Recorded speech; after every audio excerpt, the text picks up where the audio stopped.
All right, all right, all right. Technical difficulties. Technical difficulties. I have a crazy setup here. Oh my goodness. All right, I think we're live. That took me forever. Wait.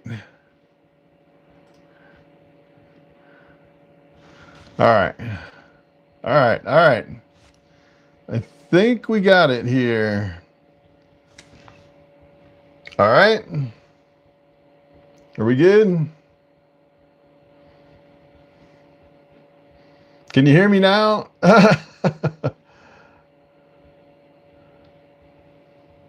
That's weird. I'm back. That's really weird. It seems like my my video is kind of scrunched. Looks like we got a few people in the house. I was having some major technical difficulties. What's up? I'm back. What's up, Slating, Colorado, Taylor, Mel, the Candyman, Al Gas No Broke. Yes, I am back. Jesse the Boss, what's up? David, John, Lopez, what's up? Can you hear me okay? I can turn the mic up, turn the gain up on my mic if I need to. But yeah. I don't know why, but looking at the video here, it just seems like it's kind of scrunched and elongated. Like I have the wrong aspect ratio or something. All right, cool. You can hear me. That's good. That's good. Bobby is doing good. I'm trying a new live stream setup for better quality, so Bobby is right over there. I can grab Bobby. Yes, I'm glad to be back on YouTube. It's pretty awesome. All right. It's kind of weird. I'm getting a weird... I'm going to try to refresh my browser here.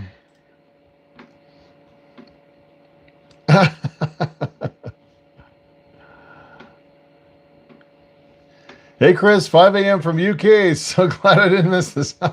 Yeah, it's pretty late here. It's like 10 o'clock at night. I can grab Bobby real quick. I was just like all these cords and wires and monitors. Trying to get a better, kind of a better quality live stream here. Looks like it's coming through good, but I don't know. It looks like it's, I don't know. Does it seem like my head's longer on the screen? Like it's squished together? I don't know. I have a monitor up here and it looks fine on the monitor to my camera. So I don't know. Just on YouTube, it looks a little weird. All right. 11 in Houston.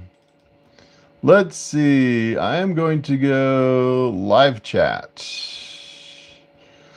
It's weird. I was on top chat and it like cuts out half the chat, which is crazy. I'm way too good looking to be your 1188. What's up? The biggest reticular python on record is 25 feet. So do you think it's possible for them to reach 30 feet? That's a good question. I have no idea about that.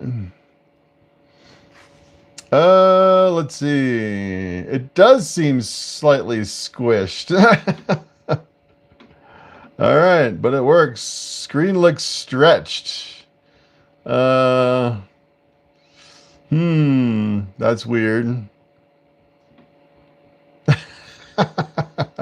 I tried to join earlier, but all I saw was cables. Yeah. Yeah, I had a problem with the orientation. It was locking the orientation. Now it's like squishing my video. I don't know what's going on. That's kind of weird. I don't know what's going on. I don't know if I can change the aspect ratio. on the live. Hold on. I'm gonna try something. I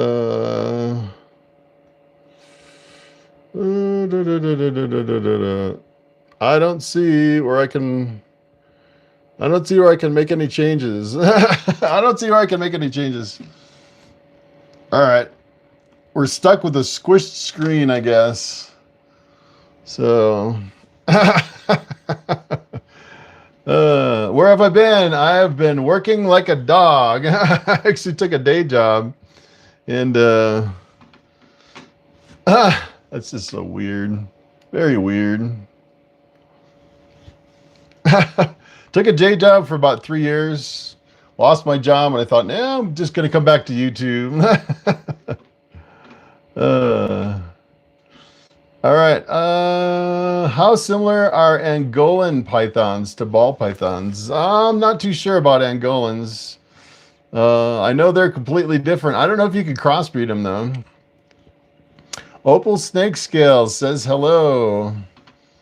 I hope you're back. You used to watch every day. Yeah.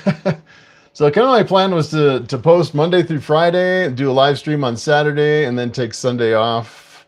Sunday is snake cleaning and feeding the snakes day. Can I ship to the UK? I got some prices for shipping, like to Canada, and I think it was like $600 or something like that. It was pretty crazy. So yeah, it's I don't really have anything really high end to ship to the UK. It'd probably cost you a lot of money to ship to the UK, and I don't really have anything that's really worth it. You pay way more in shipping than the snake would be worth. I can grab Bobby though. Now that I got the live stream halfway going. All right, Bobby. All right, let's see here. Let's see. He likes to be on the left side. He likes to be this way. We'll see how he does on my shoulder here. Have any Bobby Young? I don't have any Bobby Young right now. Haven't really been breeding. So I took 3 years off, went back to a day job, and basically just fed snakes for 3 years. I didn't do any breeding. Got rid of my rats, got rid of my ducks, got rid of my chickens, downsized, and I was just like working like a dog. All right, Bobby. Bobby wants to take off. Holds Bobby. Bobby was born in 2013. So he's 13 years old, which is crazy. Let's see. Do you work with any Cypress genes? Don't work with any Cypress at all. That's just weird how YouTube's kind of squishing my video like that. What's my favorite snake species? Ball pythons, of course. They're very, very friendly. Very popular too. Do you plan on breeding again? Yes. So this year, I'm going to start breeding again this year. I'm using 9 females. I'm going to try to breed mostly bamboos. There's Bobby. He's kind of going crazy. He wants to crawl all over the place. All right, Bobby. The problem is I'm sitting in a chair and he can like feel the back of the chair. He wants to like crawl down. I'm thinking about creating a super GHI true ghost. Nice. That would be kind of a gray snake, right? That'd be like a really, really super gray snake. That'd be pretty awesome. All right, we can hear you. Yeah, so that's awesome. Bobby is amazing. Gotta go. See you, John Lopez. Catch you later. I'll be here for a little bit. I just kind of wanted to try my live stream with this new setup. Just weird. Got some weird glitches here and there. Do you think blood pythons are becoming as popular? I don't know if blood pythons are kind of tricky because they can get really big, a lot bigger than a ball python. And blood pythons can be a lot more aggressive, although I have seen some tame ones. But I don't know if blood pythons would ever, you know, catch on as much as ball pythons. They do look kind of similar. They do have a lot of morphs too. Let's see here. Yeah, I kind of caught people off guard in this live. I kind of just started it randomly in the middle of nothing. I was like, you know, it's Saturday night. I'm just going to try to set it out and see how it looks. It'll be interesting to see after they process it if they fix the aspect ratio on the live stream, since it's kind of stretched out. My head looks really long, which is weird. That is weird. All right, let's see. Joseph Smith, I'm glad you're back. I've learned a lot about ball pythons watching videos for almost 4. Nice. Reptile Retreat. I'm a licensed breeder in the UK, which is required to breed animals in the UK. Wow. What are the laws like? Yeah, we don't need any licenses over here at all. The only thing we have, I've been to the reptile shows, and if you use display cases that are a little bit too small, they have like reptile police that'll come and like complain that your enclosures are too small for some of your snakes. I've actually had that happen before. I heard in Colorado they made some kind of a new law for the size of the tub. If you're using a rack system, I haven't really looked into it yet. I was going to do a video on this, but someone told me in one of the comments that they changed the laws for rack systems, and you have to have tubs that are like long enough for the snake or something. I'll have to look into that. But as far as licenses or anything like that, you really don't need any. Do I still have reticulated pythons? Yes, I do. I have 13 babies left. 13 little babies, and I still have Sunny. Lucy, someone was asking me about Lucy. Lucy actually passed away right after she laid eggs. And it was weird because she laid eggs and then I switched her to rabbits, which were bigger. And I don't know if it was too big of a rabbit or what. It didn't seem like it was too big of a rabbit, but it seemed like I fed her a rabbit and it was like maybe 2 times the size of like an extra large rat.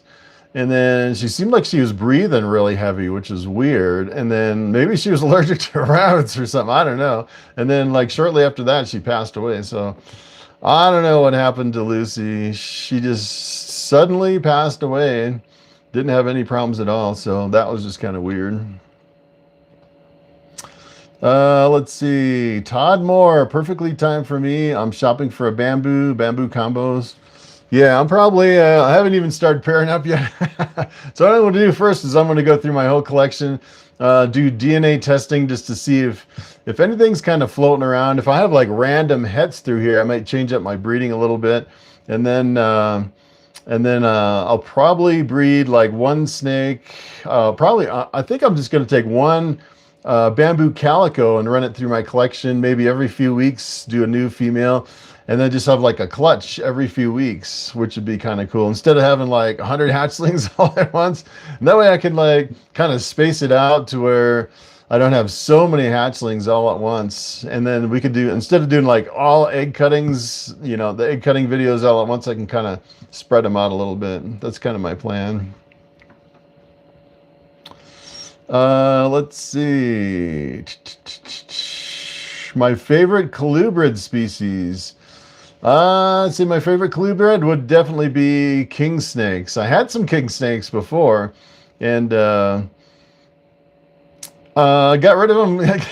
I had a whole bunch of different ball pythons and king snakes and Australian woma pythons, and had a whole bunch of stuff, just kind of random snakes.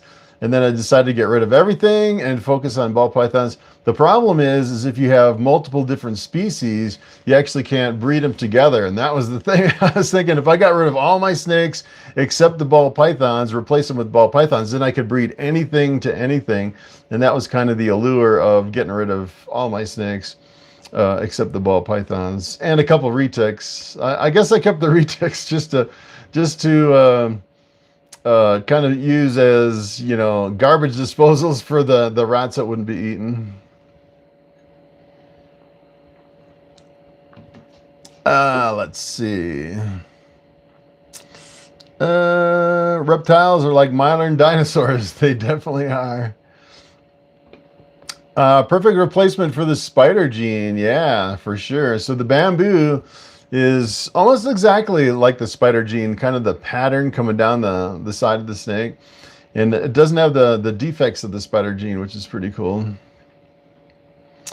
Ever see any lace blackback in bamboo? I have not seen a bamboo lace blackback. That would be pretty awesome. Haven't even thought about the lace blackback. I don't even know if I've done a video on that. I should write that down and do a video on that. That's a pretty awesome gene. Creepy Wall Street, what's up? Hey Chris, been a long time. Was Rodent Nightmare Morphs. Oh, you changed your name. That's pretty cool. Let's see. The Pain Cave. After January 1, 2027, any snake housed in a regular facility more than 90 days must be in enclosure long enough for the snake to fully extend its entire body. Shh.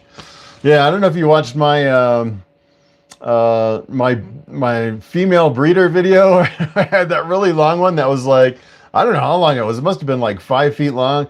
I mean, that regulation is kind of ridiculous. I mean, you'd need a whole room just for one snake if you actually followed that rule, which is not even reasonable on some of your really big snakes. I can see it for small snakes, but once you get the big ones, you know, I had I think Lucy was like, I think she was like 18 feet long or something like that. so you need like a whole bedroom just for Lucy. That would be crazy. I don't know what people are going to do about that rule as of January 1, 2027. So that's still a year away. So I don't know. I don't know if that's going to actually, if they're going to enforce that. That's kind of crazy. Retics and bloods are the ultimate garbage disposals. Yeah, so I found the retics are really good for eating leftover rodents and the king snakes. The king snakes will stay small, so they'll still eat some of the rodents. But the problem is the retics get so big, especially as a garbage disposal, that eventually they won't even touch like a medium rat. A medium rat will be too small. As a matter of fact, Sonny, when I feed him a medium rat, it's like almost too small for him. He's getting so big. It's pretty amazing. 217 pythons. What's up? Got out of the hobby around COVID. Yeah. So yeah, I was posting pretty good at the beginning of COVID, and then yeah, I actually got COVID. I was trying to avoid COVID, trying to stay home and do YouTube videos, and then I got COVID, and then I was like, well, I could actually go back to work since I got COVID, and that's one of the reasons it was weird, because I just looked for one job just one day out of the blue while I was posting videos. I was like, I just think I'm gonna look for a chemistry job, and the first job I looked at was like a mirror image of my resume, and I thought, well, I might as well apply. And then and then they offered me a job, and I was like, well, I guess I'm gonna go back to work. And that's kind of how I got out of making videos the last time. So that was kind of crazy. Let's see. As live feeding in the UK is banned, it's hard to get ball python hatchlings to eat. Yeah, I mean, some of these rules that the people don't really understand the ball python industry, and they just make up these ridiculous rules. Yeah, if you ban live mouse hoppers for ball python hatchlings, yeah, I mean, yeah, it's pretty much over for breeders at that point. That's kind of crazy. Yeah. Is there any tips you can give? Any tips? I would say go out in the wild and catch some mouse. Get some like wild mouse hoppers from under a log or something, and feed them to your hatchlings. Because let me tell you, I tried everything, and my snakes were just getting thinner and thinner and thinner, and just wasting away. without the live mouse hoppers as a hatchling. And all you need to do is feed them like 3 of them, and then you can switch to frozen thawed most of the time. So that's kind of crazy. Came from PETA, yeah. That is ridiculous. I mean, they don't even understand how the ball pythons need to eat live when they're first hatched out. Reticulated pythons, on the other hand, when they first hatch out, they'll like come out of the egg and they'll grab your finger. They are crazy. That's one thing I didn't expect when I started hatching my reticulated pythons. That's kind of the downside of the retics, is like they're so aggressive right out of the egg. They're just wild, and you got to really work with them to tame them down, which is kind of crazy. Let's see. Casper Volko 6840. What's up? I'm also trying to hit Super LBB Pie. I'm really looking forward to sliding in a bamboo. Nice. Yeah. So I'm hoping to have, I'm breeding 9 females, hoping to get like maybe 7 clutches, and you figure like, you know, 8 eggs per clutch or something like that. So I should have, and then probably half of them will be bamboo. So hopefully I'll have at least a couple dozen bamboos, maybe more than that. So that'd be pretty cool. I'm hoping to get a bamboo coral globe, bamboo banana, which would be pretty cool. Smiley Heart Exotics, what's up? Todd Moore, yeah, COVID got me too. COVID, yeah, that was weird. When COVID hit, it was weird because I was working at the lab, and I was working at a different lab down here, just at the bottom of the mountain down there. So it wasn't that far away. It was a pretty good commute. And I heard over in China, they started building hospitals like 3 at a time. Just like within a week, they were building like 3, I think it was like 3 or 5 hospitals just for COVID. And I was like, you know what? I know what's coming over here. I quit. And I quit, and I came home and I started posting YouTube videos. That was kind of the last one. Oh, Bobby. And then I was trying to hide from COVID, and then we actually got it. And we were just so tired of staying at home. The first time we went to church, we got COVID and brought it home. Oh, that was terrible. I started slither pythons during COVID. Nice. DR Guitars. What's up? We have SD retics. Thankfully, manageable size retics.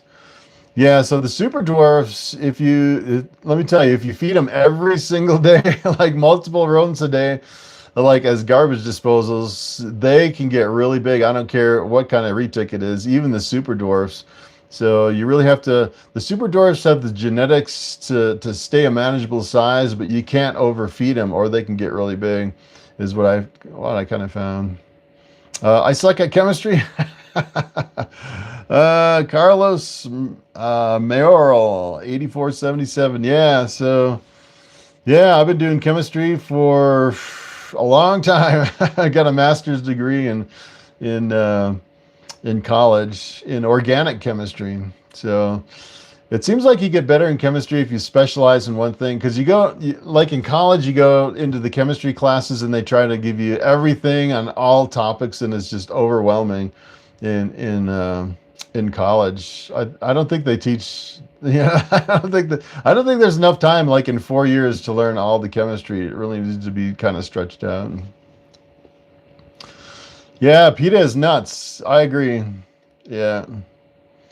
What's the longest fast one of your ball pythons has gone on? I'd say probably about 4 or 5 months, something like that. After 4 or 5 months, they start looking really like, yeah, you really start getting nervous after 4 or 5 months. But I've never had one actually die from a fast. They look like they're gonna die. They get really skinny, and then all of a sudden one day they just start pounding rats. And then all it takes is like 3 or 4 rats. Like, you know, within 3 weeks they're like super fat and they look fine. But yeah, most of them won't fast like that. It's just really rare that you'll have one that'll fast that long. And usually it's the really big ones, like a big one like Bobby, that can really take the fast. I don't know why they fast. It's just kind of weird. Just kind of weird. Let's see. What's your perception of the current state of the ball python market? Good question. So I haven't really researched it that much. I heard, I saw a YouTube video where people are saying that the attendance at a lot of reptile shows were way down. And that's why I was thinking, I need to make some videos to get people excited about ball pythons. Need to get people back at the reptile shows. Keep this hobby alive. I know the prices have come way down, and I think part of that is due to genetic testing. You know, it used to be where you'd breed hets through your collection. You have to keep breeding the hets over and over and over, and you just have to keep guessing at if the het was actually in your snake. And now it seems like it's so much easier with the genetic testing that's really brought a lot of the prices down. All right, let's see. Wow, the man, the legend. Yes, I am back at YouTube, trying to do it every day. 5 days a week with a live on Saturday. With Sundays off, that's kind of my plan. Let's see. Alarios 5716, what's up? I'm glad you're back. Still have your chemist job? I actually lost my chemist job, and I decided I'm not going back. I'm just gonna do YouTube and breed snakes until the robots take over, or until the asteroid strikes, or whatever happens. Who knows? Who knows what's gonna happen? Wait a minute. Is it illegal to feed live everywhere, or just the UK? Good question. No, I know it's not illegal to feed live here in the United States. Unless they change the laws. I don't know. I've been out of the hobby for like 3 years, so I'm just trying to get back into it and learn all the new legislation. That's just kind of crazy. All right, Todd Moore. Hundreds upon hundreds started breeding snakes during COVID. That's why I got ahead of the flood. Huh, that's interesting. Yeah, I suppose if you were going to stay home and figure out what you're going to do, you could breed a bunch of snakes. Yeah, I saw the prices. It seems like a lot of the prices have come way down. People are selling them, some of them for ridiculous prices. But I don't know. It almost seems like the new people get into the hobby and they try to undercut everyone else. And it's weird because I used to go to the reptile shows and I'd sell like normals for like $20, and everyone else was selling them for 50. And what would actually happen is the other breeders would buy my normals for $20 and then flip them for 50 and kind of corner the market. So, you know, that's another thing that can actually happen too, is people just, you know, buying up all the really cheap snakes and then flipping them, you know, trying to eliminate their competition. I've seen that at the reptile shows. As a matter of fact, I've seen that a lot with spiders and tarantulas at the reptile shows, which is kind of crazy. Let's see. I thought you sold all your snakes and left the hobby. No, I still have over 60 snakes here in my collection. I actually sold quite a few, kind of downsizing a little bit.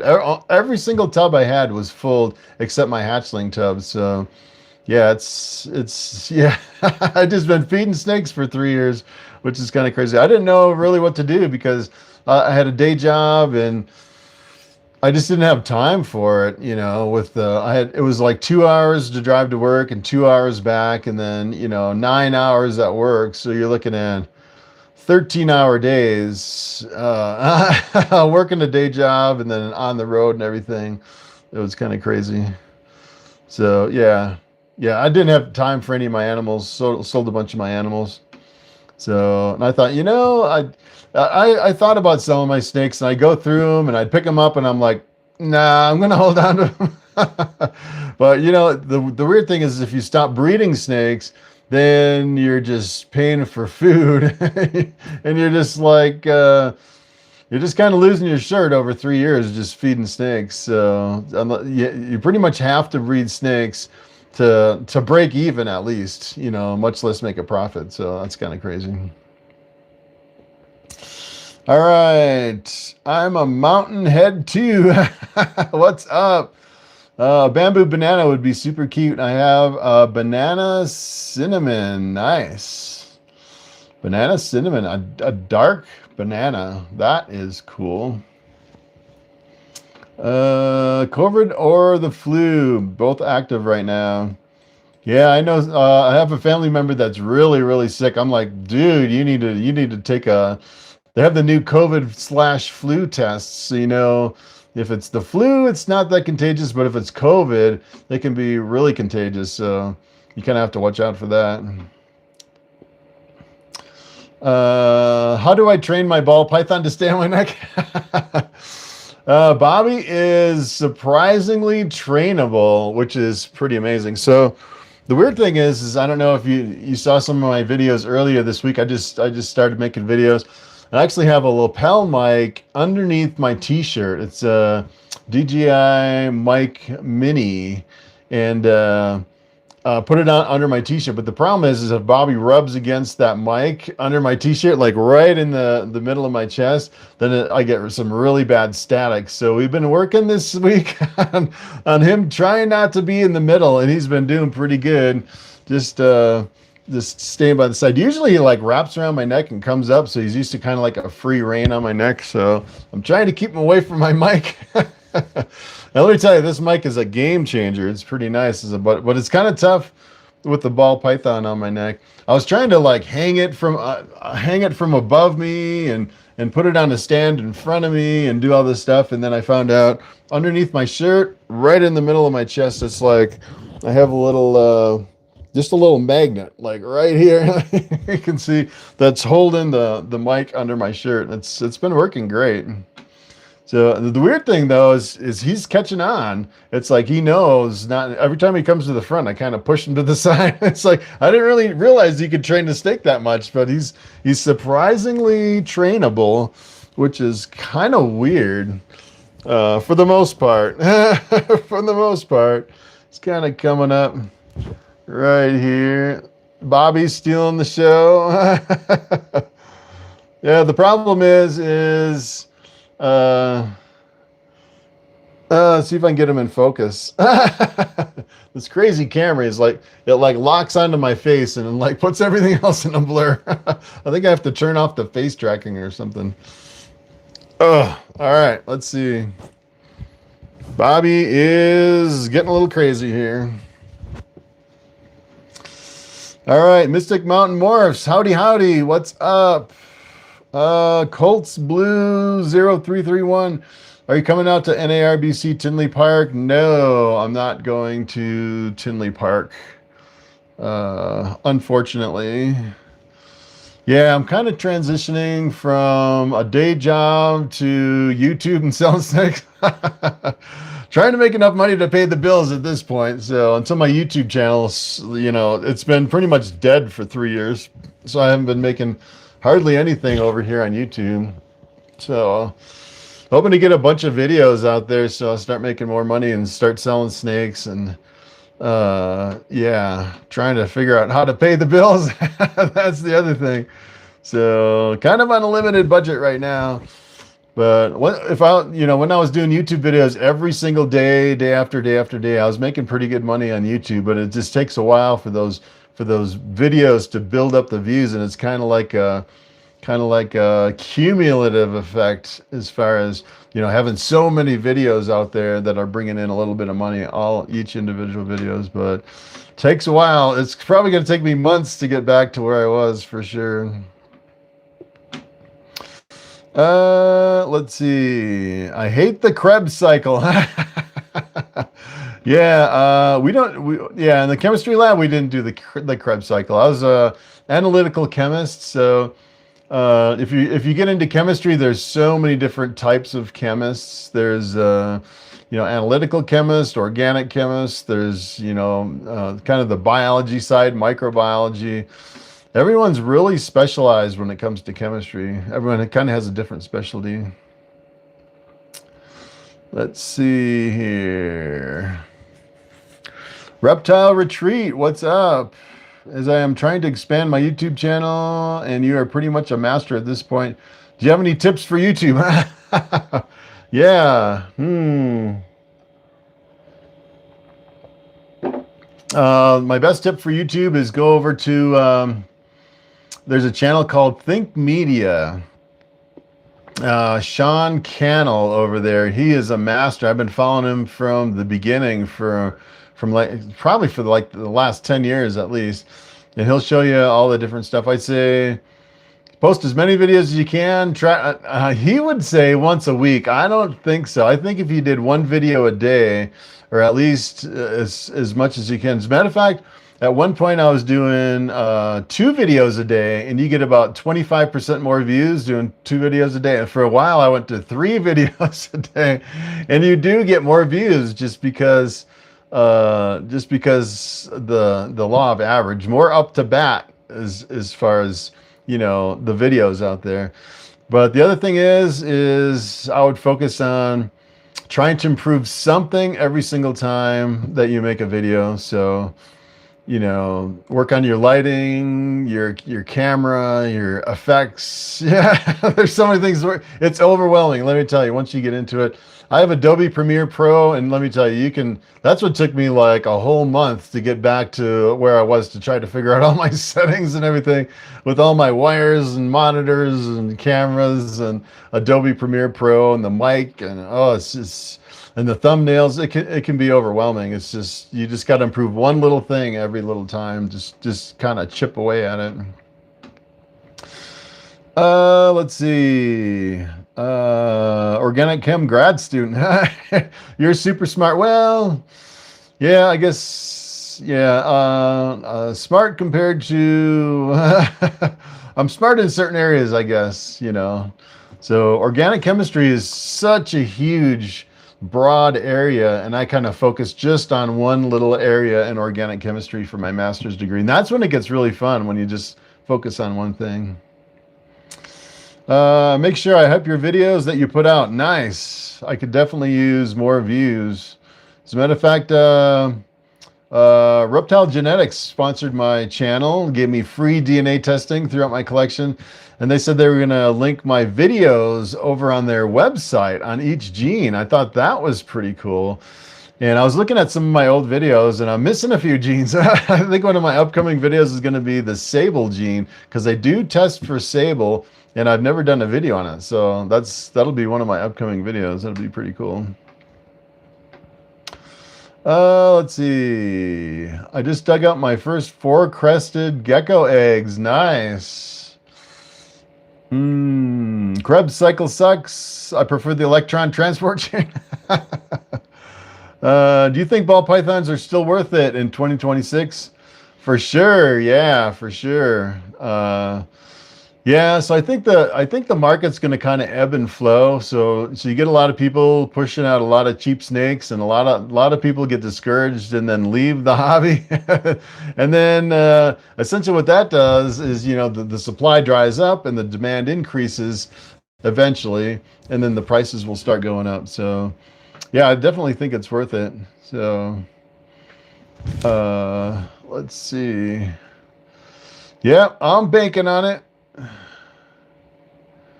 I was an exotics vet tech, exotics vet tech in the early 90s, and all ball pythons were normal imports that wouldn't eat. We started giving Baytril, Flagell, and lactated ringers. Some began to acclimate, and that's interesting. Very interesting. Yeah, I haven't found anything that'll, you know, when I have a ball python that's fasting, the best thing that works for me is to get an extra large frozen thawed mouse, a white one. that usually works, and that'll usually break them out of the fast. And then usually what I'll actually do is I'll give them a mouse, and then they taste that mouse, and they get like food crazy. And then you follow up, you know, the same day, the same feeding with a rat. And a lot of times they'll take that rat because the mouse wasn't enough. So that's kind of a way to kind of trick them into taking a rat and breaking the fast. That's what I've been doing. And it's weird because I always thought that, you know, you start feeding them mice and they become mousers and you can't break them off the mice. But it hasn't really been.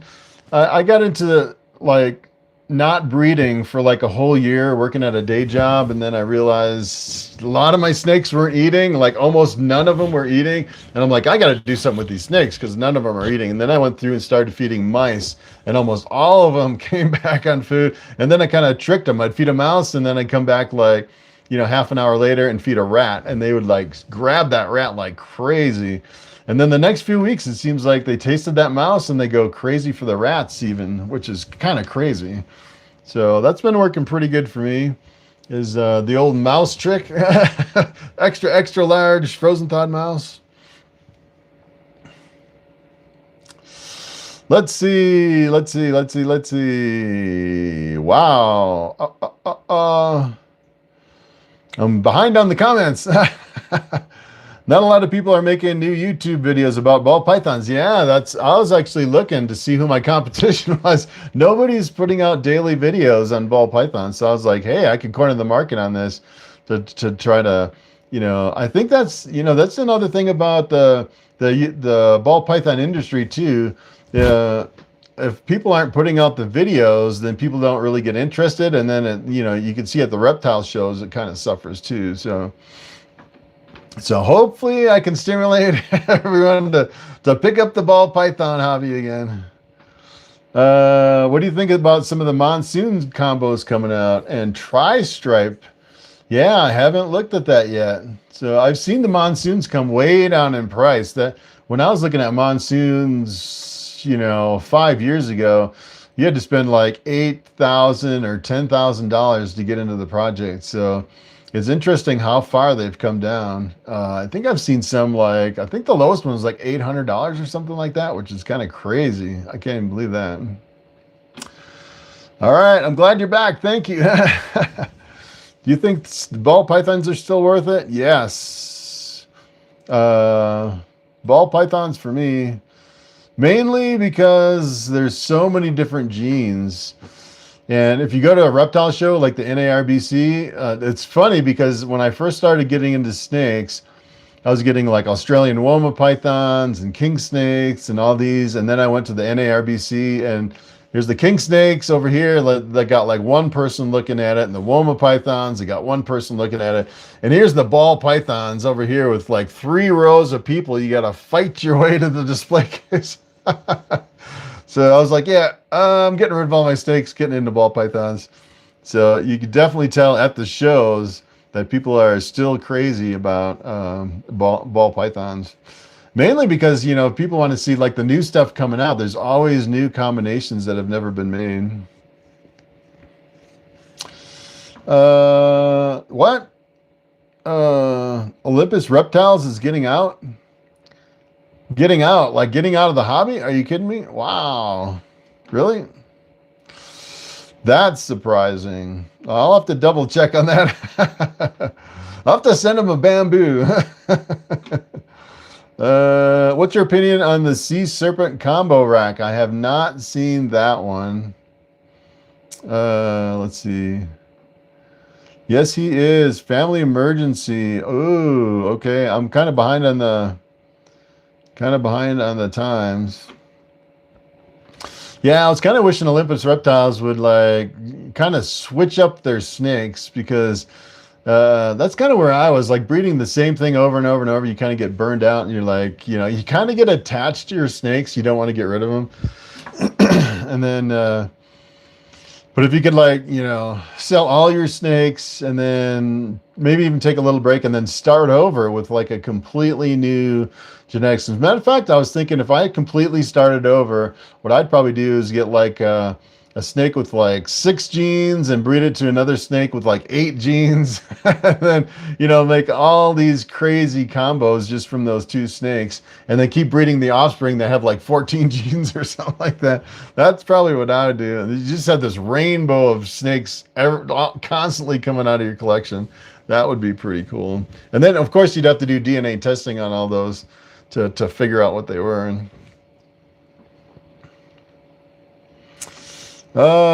He's getting out, huh? Yeah. I need to make some videos, and I'm like checking to see if Bobby went to the bathroom. Hope not. Don't want to make a mess over here. If Bobby makes a mess, he's going back in the cage. I almost dropped Bobby the other day filming, which is kind of crazy. And he's such a big snake that if I dropped him, I think I would definitely hurt him. We definitely don't want to lose Bobby. Oh my goodness. That kind of freaked me out. I like dropped him and then caught him. He like, oh, it was so close. It was crazy.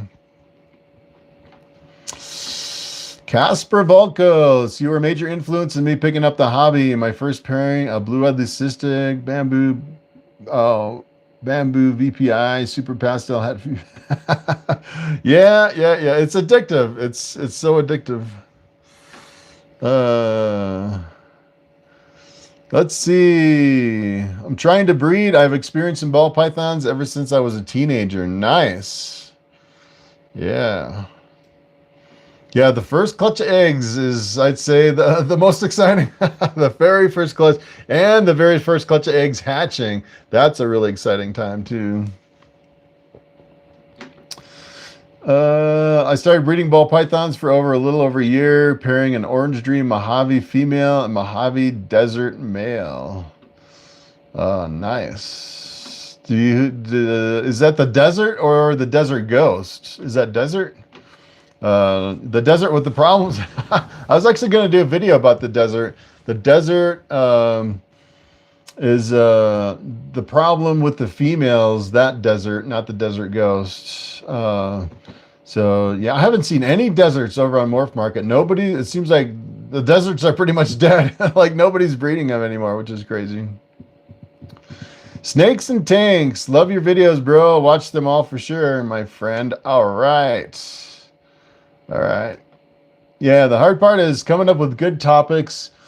You know, I've seen a lot of these YouTubers, what they'll actually do is they'll look for like trending topics and then they'll copy all the trending topics, or, you know, just do the topics for the views and their channel will take off. And I don't really want to do that. I want to do topics where people learn something and something that no one has ever done before. So, you know, you see some information. It's like, yeah, that's the first time I've ever seen that. That's kind of my goal, is to give you guys some interesting, or an interesting take on an old topic or something like that, or something new.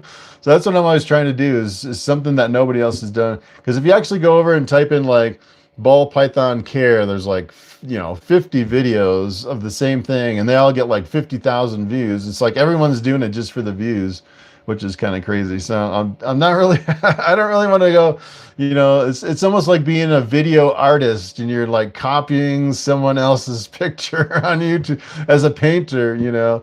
It's like, I want to make originals, you know, something that brings value to people. That's kind of what I'm going after. All right, let's see. How can I know my female is pregnant?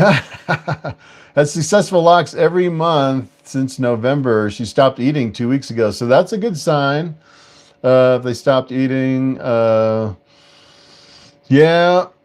It's kind of tricky because the eggs, sometimes they can actually retain the sperm too. So if they locked a few times and they stopped eating, the female stopped eating, that's a good sign. You could get some eggs. I've seen some eggs, you know, with the ultrasound. I've actually seen them start developing and get bigger and bigger and bigger, and then the female just absorbs the eggs, which is kind of crazy.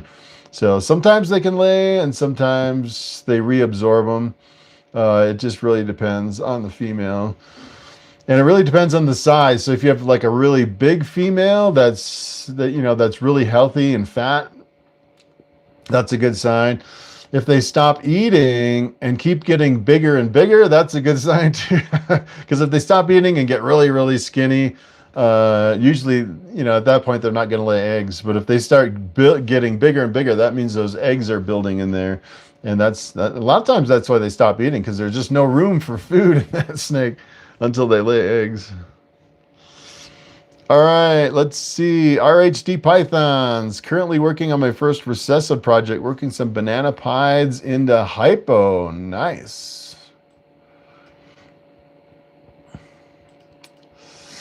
Let's see. Oh my goodness. Little behind on the comments. All right. A local breeder by me is doing some banana special Enchi pies. Nice. Banana special Enchi pies. Wow.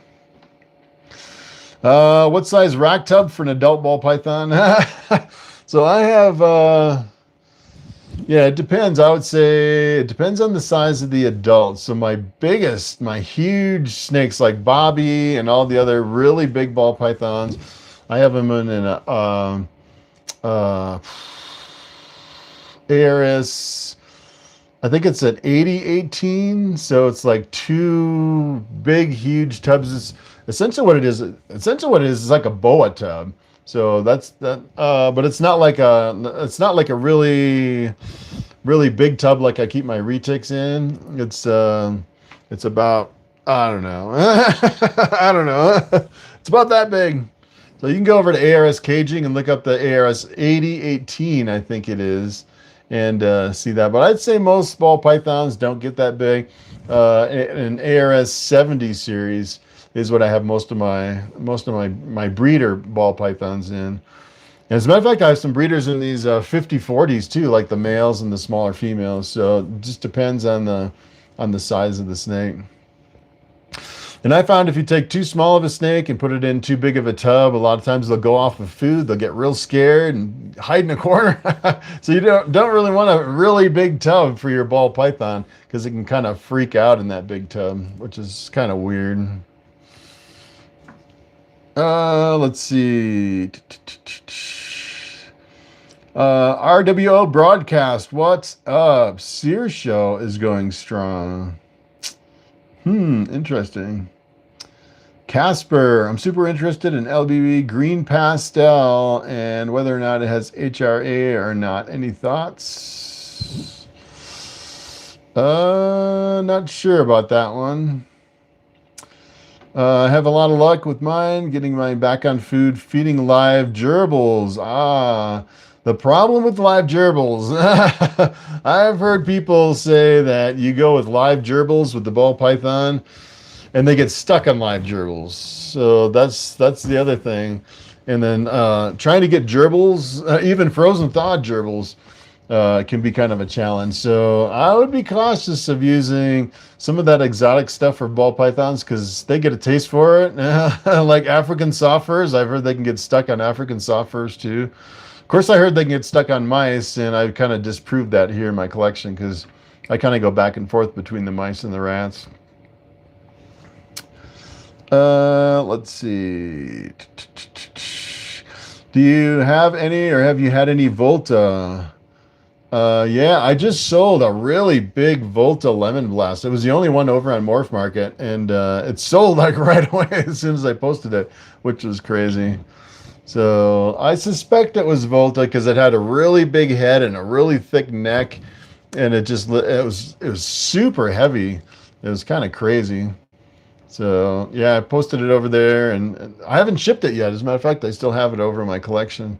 But that one is sold. I have quite a few snakes here waiting to go out. I think I sold like 6 or 7 that I haven't shipped out yet because of the cold. Power feeding. How many of you power fed? I've never really power fed a ball python. It's just one rodent per week.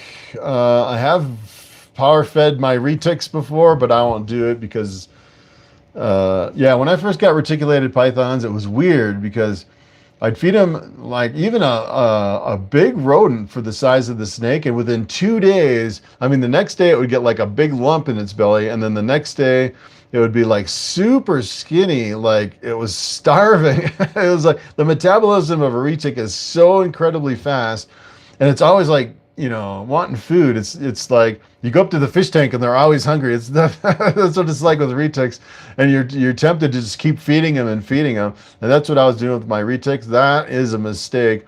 You definitely don't want to feed every day or every other day because they get really big really fast. It's crazy. So I just feed my retics once a week now, and even with Sunny, I've been feeding double extra large rats, and I think once a week is even too much because he's getting really big. He's getting almost fat. He's getting fat around his neck. I need to like cut him back on food, which is crazy. Let's see. Javlord 7070. What's up? Best way to fatten up an underweight adult male ball python. You can actually increase the frequency. If they're underweight, you could probably feed every 3 to 4 days until they get their weight back. Or use a slightly bigger rodent if they'll take it. You can do that too.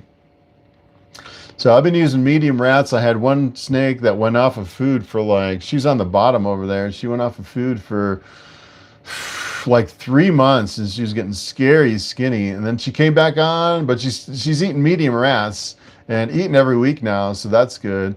And within 3 weeks, she gained her weight back. So that was pretty good. I'm back. Yes, I'm back. Let's see. Cam TV, what's up? Have to order a scale from you. I've been watching you for years. Nice. A snake, yeah. A scale, a snake. Yeah, I don't have some snakes over on Morphmarket now, but they're a lot of my old breeders. I don't have any hatchlings right now, so hopefully I'll have hatchlings before the end of the year. If I want to get my genetic testing done first. And then once I get that, I'll start pairing stuff up. And then, of course, you know, it takes months to pair. And then you got the eggs, and then it takes a while for the eggs to hatch. So probably late this fall, maybe I'll get some eggs, which would be kind of cool. Yeah, Unilippers Reptiles are the first 2 channels that I started watching. Yeah, it's funny because all the Boll Python channels that I've seen over here on YouTube that used to be like, we all used to be like posting videos at the same time. It's weird. Everyone just kind of stopped posting over the last few years, which is crazy. So hopefully with me posting every day, it'll kind of bring some of those people back, or maybe some new people. I've seen some new people, new faces pop up and new channels too. So that's kind of cool. Desert, not ghost. All right. Yeah. So, yeah. Keep the desert alive. Keep the desert alive. So the desert is the gene that